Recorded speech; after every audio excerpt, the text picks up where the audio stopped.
Hi, I'm State Senator Terry Bonoff talking to you from the Capitol. Well, we had a very long night yesterday and last night. We spent about 8 hours on the E-12 Education Omnibus Bill and then moved from that to the Health and Human Services Bill.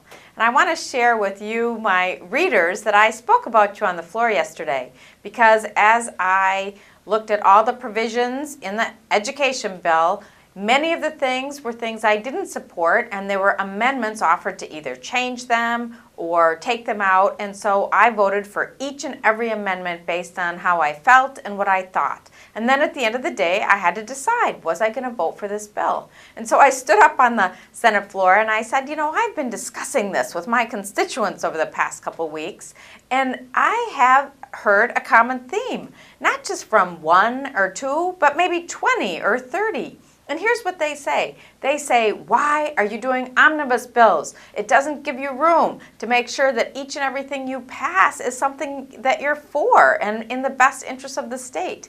And so I acknowledge to the members that it would be very difficult when you're trying to tackle a huge part of the state budget to do it on a bill-by-bill basis, but I challenge them to say that this process isn't really the best way to do it. And then I proceeded to say how proud I was that finally we are making a significant investment in pre-K scholarships. I started working on that in 2006, and in 2007 I worked on it. And then in 2008 we got $4 million hidden away in the Health and Human Services bill because the House Education Group didn't support it, to do a pilot for pre-K scholarships.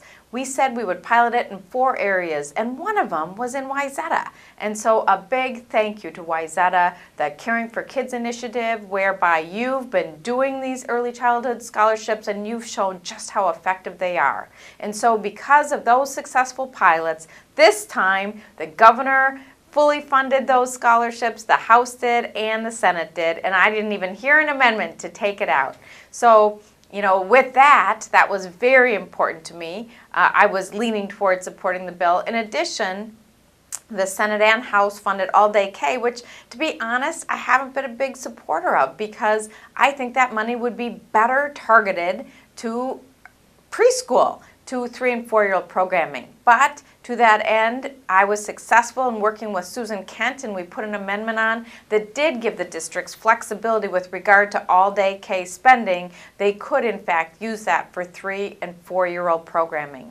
So that combined with seeing that our districts actually were better off financially with our bill than without it, although I still have to tell you that this Gen Ed levy proposal is something I strongly oppose, and I hope that we don't see it as it comes back from conference because it's using $150 million of our resources to buy down our levies and return that money to our property owners. And while everybody loves tax relief, to me that wasn't the best use of our resources in an E-12 bill, as well as we're raising other taxes as proposed, to then use those tax dollars to offer property relief seems a little backwards to me, as I've mentioned.